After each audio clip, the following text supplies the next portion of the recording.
बेच रहे इन लोगों की पहचान करनी पड़ेगी। देश में बड़े बड़े आंदोलन ये चलाने पड़ेंगे। आज से जो संयुक्त मोर्चा ने फैसले लिए हैं उसके तहत हमको बड़ी बड़ी मीटिंगें पूरे देश भर में करनी पड़ेगी। अब ये मिशन खाली मिशन उत्तर प्रदेश और ये नहीं उत्तराखंड मिशन होगा संयुक्त मोर्चा जाने का। ये देश बचेगा, ये संविधान बचेगा। आज लड़ाई उस मुकाम पर आ गई कि देश के जो नौजवान हैं, जो 14 करोड़ लोग जो बेरोजगार हमारे साथी हमारे बच्चे हुए हैं, ये आंदोलन उनके कंधों पे है। इस तरह से एक आगे का चीज बेची जा रही है। 3 कानून यूपी का ये हिस्सा है। पहला है कि यहाँ पे रेल, हवाई जहाज और हवाई अड्डे बेचे जाएंगे। इसने परमिशन दी, इसकी ताकत है कि देश की प्रॉपर्टियों को बेचोगे आप नहीं चाहते। इसके नंबर है।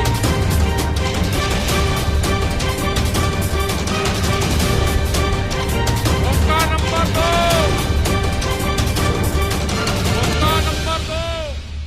बिजली बेचेंगे, प्राइवेट करेंगे बिजली को।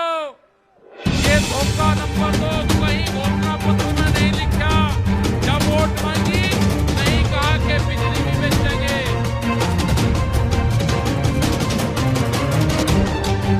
ये सड़क बेचेंगे, पूरी सड़कों पर टैक्स लगेगा और एनएच के आसपास 500 मीटर तक अपनी कोई चाय की दुकान नहीं लगा सकता। अगर किसी ने चाय का खोखा रखा तो वह जमीन उसकी गांव समाज में नहीं होगी। ये सड़कों को बेचने का काम करेंगे। ये देख लेना क्या क्या चीज बिक्री है। ये सेल फॉर इंडिया का बोर्ड देश में लग चुका है।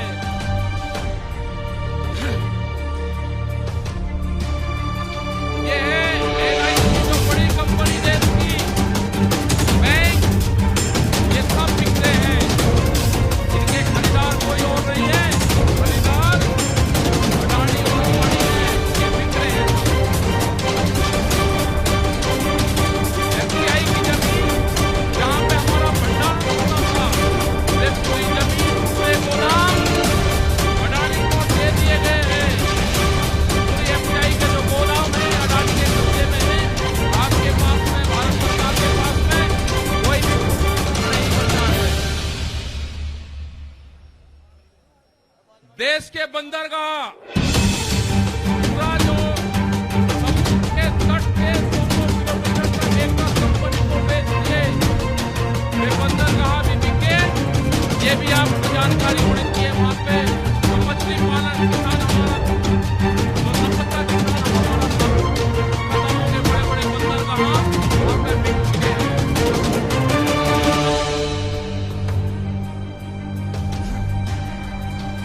ये जल को बेच रहे हैं। जल का पूर्ण रूप से प्राइवेट कंपनियों को नदियां बेची जा रही है। जो नदियां, जो जल हमारी जीवन रेखा होती थी, उनको बेचने का काम पूरे देश में करा जा रहा है।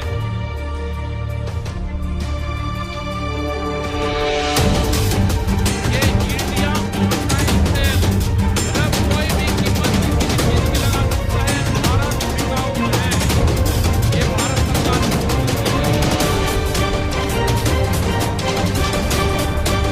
खतरे में कौन कौन है? ONGC, BPCL, प्राइवेट जो चिकित्सा हो रही है। देश के संविधान के खतरे में बाबा भीमराव अम्बेडकर का संविधान था, वो बीच में बता जा रहा है। हम उसको भी बता रहे हैं कि बाबा भीमराव अम्बेडकर का संविधान भी खतरे में है।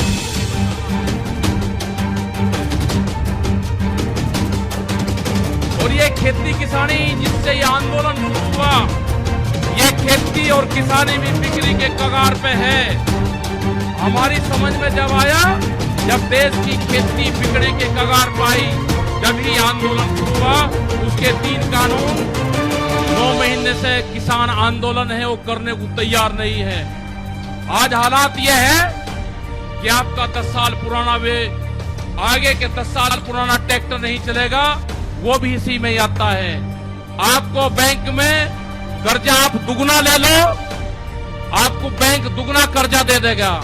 आपको बैंक कहेगा कि गोल्डन कार्ड बना दिया, आप कर्जा ले लो, फसलों के भाव नहीं आपको देंगे।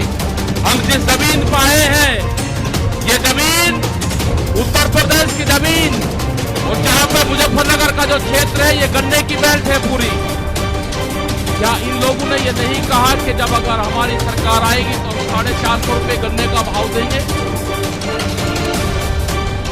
ये कोई भाव देने को तैयार नहीं है। यहाँ पे सरकारें पहले भी आई, इन्होंने 80 रुपया रेट बढ़ाया, दूसरे वाली सरकार आई 50 रुपए रेट बढ़ाया। क्या योगी सरकार उन दोनों से कमजोर है? 1 रुपया रेट नहीं बढ़ाया। हमारा 12,000 करोड़ रुपया से ज्यादा आज शुगर फैक्ट्रियों पे सरकार में बकाया है। अगर हम मांगते हैं तो कहते हैं जी ये राजनीति कर रहे हैं। अगर ये मुद्दे उठाने राजनीति है तो ये मुद्दे यहाँ के लोग उठाते रहेंगे। हमें बहुत तरह के एलिगेशन लगाए गए। हम 9 महीने से वहां पे हैं, आप लोगों के बीच से वहां पे गए। आप बहुत जिम्मेदारी के साथ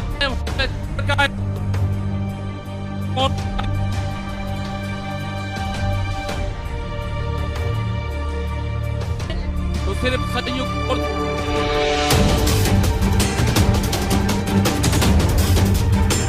जमीन पर पैर नहीं रखेंगे।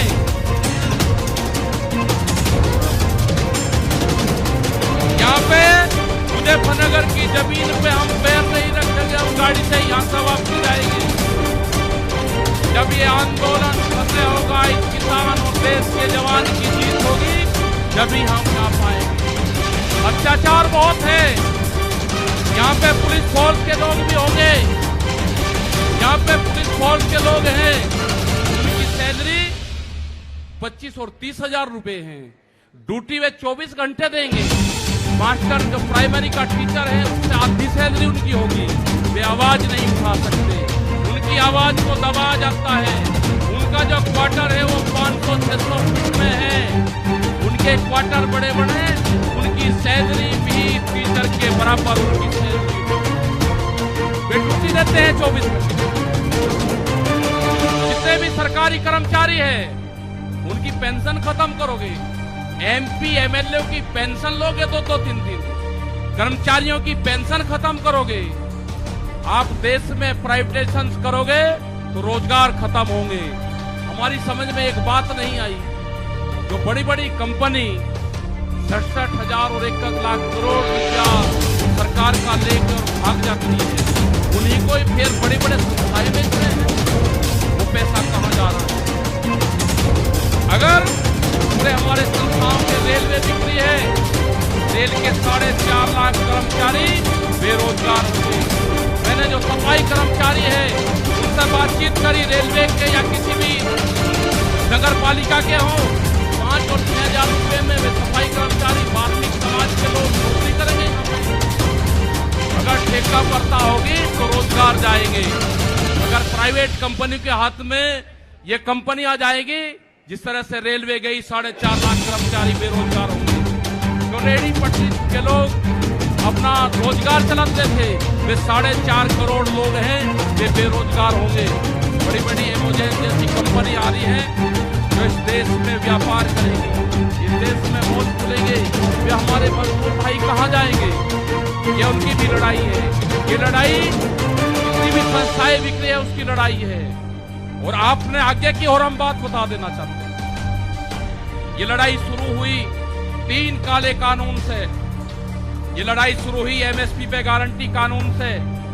हमने एक ही जिले का एक डाटा भारत सरकार को दिया, यहाँ उत्तर प्रदेश के अधिकारियों को दिया, यहाँ के मुख्यमंत्री को दिया। रामपुर जिले में जो मंसूरी धान की खरीद होती है वो बिहार में पैदा होता है, उसको बेच रहा है यहाँ पे। पंजाब जाता है, हरियाणा जाता है, बड़े व्यापारी का धान फसलें MSP पे बिकती है, किसान की फसलें 15%। ये आपको समझना होगा। पूर्ण रूप से फसलों के दाम नहीं तो वोट नहीं, ये नारा लगाना पड़ेगा। फसलों के दाम नहीं तो वोट नहीं, जब तक इस सरकार को वोट की चोट नहीं दोगे, ये तो बाहरी लोग हैं, इनको यहां से जाना होगा। अमित शाह, मोदी और योगी ये चुनाव जीत का है, ये उत्तराखंड से चुनाव जीत के प्रधानमंत्री बने, कोई ऐतराज नहीं। उत्तर प्रदेश की जमीन से जीत के गुजरात में गुंडागर्दी के दम पे आना हो, वहां पे पुलिस स्टेट है, वहां पे जीत के देश का प्रधानमंत्री बने, कोई ऐतराज नहीं है। लेकिन उत्तर प्रदेश की जमीन पे ये दंगा करवाने वाले लोग हैं, इनको यहाँ पे बर्दाश्त यहाँ की जनता नहीं करेगी। ये मिशन जो संयुक्त मोर्चे का है ये तय हो चुका है और हम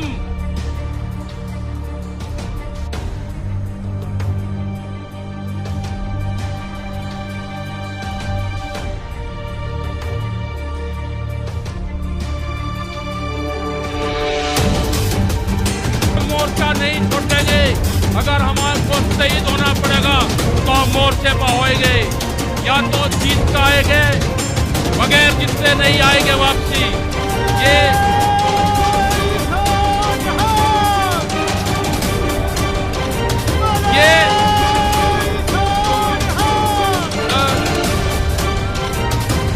इस तरह की अगर सरकारें देश में होंगी तो ये दंगे करवाने का काम करेगी। पहले भी नारे लगते थे जब टिकैत साहब थे, अल्लाहू अकबर, अल्लाहू अकबर, ये नारे लगते थे। हर हर महादेव और अल्लाहू अकबर के नारे इसी धरती से लगते थे।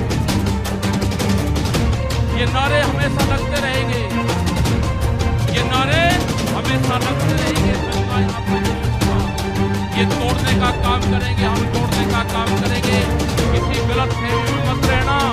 ये देश हमारा है, ये प्रदेश हमारा है, ये जिले हमारे हैं।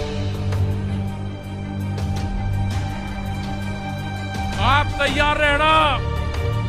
ये कहते हैं कि लाल किले पे किसान गया, अगर लाल किले पे नहीं, किसान तो अगर जाता तो पार्लियामेंट पे जाता जहां पे कानून बने हैं। लाल किले पे धोखे से लेके गए हैं आप हमको, हमारे लोग नहीं गए। धोखे से लेकर आप लोग गए। क्या कोई देश की एजेंसी है कि उसको जांच कर सकते? कोई एजेंसी देश पे उसका कब्जा हो चुका है। देश में कैमरा और कलम पे बंदूक का पहरा है। कैमरा और कलम पे किसी प्रेस की हिम्मत नहीं जो किसान के निगेटिव दिखाते हैं। इन सब लोगों का ध्यान रखना है। ये आंदोलन जारी रहेगा। वो 28 तारीख की जो काली रात है वो आप याद करते रहना। वहां हटेंगे नहीं, किसी भी कीमत पर वहां से जाएंगे नहीं। देश के नौजवानों का रोजगार का सवाल है। 450 रुपया क्विंटल गन्ने का भाव की बात करें तो चाहिए हमको फसलों पे MSP की गारंटी चाहिए। प्रधानमंत्री ने कहा कि 2022 में फसलों के रेट दुगने होंगे, आमदनी दुगनी होगी। 3 महीने की बात रहेगी है। 1 जनवरी से बिकने वाली फसलें दुगने रेट में बिकने। हम जाएंगे देश की जनता के बीच में, पूरे देश में संयुक्त मोर्चा आंदोलन करेगा। और हमने बार बार कहा कि हमारे पंच भी यही है और हमारा मंच भी वही है।